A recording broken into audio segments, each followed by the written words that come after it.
कड़कड़ाती खून जमाने वाली ठंड पड़ रही थी।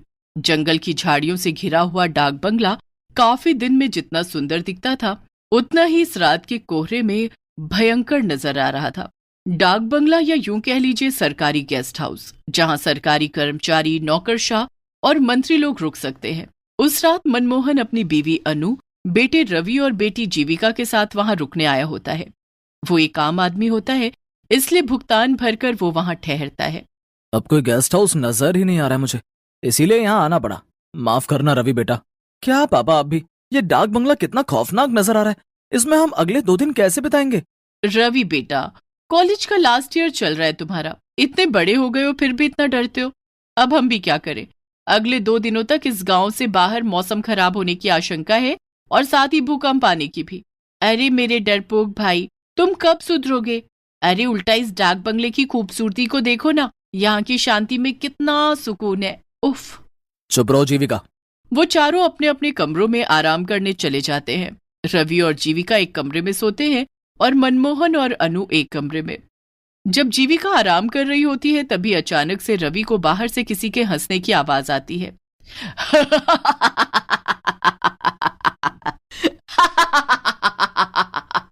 मेरे पास आओ, आओ, आओ मेरे पास, आओ।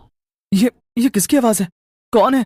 रवि के पसीने छूटने लगते हैं और वो बालकनी में जाता है। तभी उसे वहां कोई नीचे नहीं दिखता है और ना ही दूर दूर तक जंगल में कोई नजर आता है। यहाँ तो दूर दूर तक कोई नजर नहीं आ रहा है, फिर ये आवाज किसकी थी? जीविका, तुम पागल हो क्या? ऐसे कोई करता है क्या? मैं कितना डर गया एक पल के लिए। सॉरी, मैं तुम्हें बस इतना कहना चाहती हूँ कि तुम अपने मन में से इस डर को भगा दो। ये जगह दिखने में जितनी हॉन्टेड है उतनी असल में है नहीं यार। थोड़ी देर बाद वो चारों खाना खाने नीचे आते हैं। तभी एक बूढ़ी काकी उन्हें खाना परोसती है। मैं झूठ क्यों बोलूंगा, मैं सच कह रहा हूँ, ये डाक बंगला सही नहीं है। मैंने अपने कानों से उस औरत की आवाज सुनी है। चुप करो यार भाई, मैं भी वहीं थी, तुम भी वहीं थे, तो उस औरत की आवाज सिर्फ तुम्हें क्यों सुनाई दी?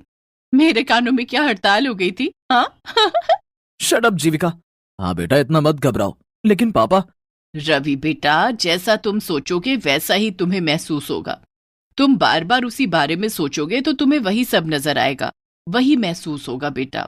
चुपचाप खाना खाइए, वरना ठंड में जल्दी ठंडा हो जाएगा। वैसे भी डाक बंगले की दीवारों को शांति पसंद है, हल्ला नहीं। जी काकी। सभी खाना खाकर सो जाते हैं, लेकिन रवि को रात को नींद ही नहीं आती। वो हर वक्त बस उस आवाज के बारे में ही सोचता है। तभी उसे कमरे का दरवाजा अपने आप धीरे धीरे खुलते हुए दिखाई देता है। ये क्या? ये दरवाजा अचानक से कैसे खुल रहा है? ये सब क्या हो रहा है? दरवाजा अपने आप खुल जाता है और रवि बिस्तर से उठकर हिम्मत जुटाते हुए दरवाजे के पास जाता है। तभी वो एक काले साई को फौरन सीढ़ियों से नीचे की तरफ भागते हुए देखता है। ये देख रवि की सांसें तेज और कलेजा कांपने लगता है। कौन था वहां? कौन था? और ये क्या? ये पेपर, इस पे तो खून की स्याही से लिखा है, मैं तुम सबकी जान ले लूंगी। क्या? तभी रवि बहुत ज्यादा डर जाता है और वो तुरंत मनमोहन, अनु और जीविका को उठाकर उन्हें सब कुछ दिखाता है और साथ ही वो पेपर भी दिखाता है। मेरा यकीन कीजिए माँ पापा, मैं झूठ क्यों बोलूं भला? मैंने सच में किसी काले साए को सीढ़ियों से नीचे की तरफ भागते हुए देखा है। और ये पेपर, इस पर खून की स्याही से लिखा है, देखो आप। उस पेपर से वो सब लिखा हुआ मिट चुका था। ये देख रवि के होश उड़ जाते हैं। ऐसा कैसे हो सकता है? रवि एक काम करो, तुम और जीविका हमारे कमरे में सो जाओ। चारों एक साथ सोएंगे तो किसी को डर नहीं लगेगा। लेकिन पापा, मैं डर नहीं रहा, मैं बस मेरी और आपकी सबकी भलाई के लिए कह रहा हूँ। यहाँ से चलिए। आप सब भूत प्रेत में विश्वास नहीं करते होंगे, लेकिन मुझे है। रवि भाई, तुम कुछ ज्यादा ही सोच रहे हो। बस रवि, चलो सोने। अब और कुछ नहीं सुनना है हमें। पहले ही तुम्हारे पापा और मैं बहुत थक चुके हैं। कोई रवि की बात समझने की कोशिश ही नहीं करता और सब एक ही कमरे में सो जाते हैं। जैसे तैसे रात गुजर जाती है। अगले दिन रवि उस बूढ़ी काकी से पूछता है, काकी, यहाँ इस डाक बंगले में केवल मैं और मेरा परिवार ही रुका हुआ है, यहाँ और कोई नहीं रुकता क्या? लोग यहाँ रुकने आते हैं, लेकिन अभी इस समय नहीं है। हटो यहाँ से, मुझे बाहर जाना है। रवि दिन में उस बंगले को अच्छे से देख लेता है। मनमोहन, अनु और जीविका बाहर बैठकर बातें कर रहे होते हैं।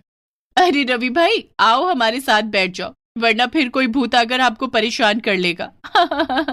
बस जीविका, कितना परेशान करोगी तुम उसे चिढ़ा चिढ़ा कर। ओके बाबा, सॉरी। रवि कुछ दूर टहलने जाता है और तभी उसे एक लड़की दिखाई देती है जो सुनसान सड़क पर फूल बेच रही होती है। साहब, साहब फूल ले लो।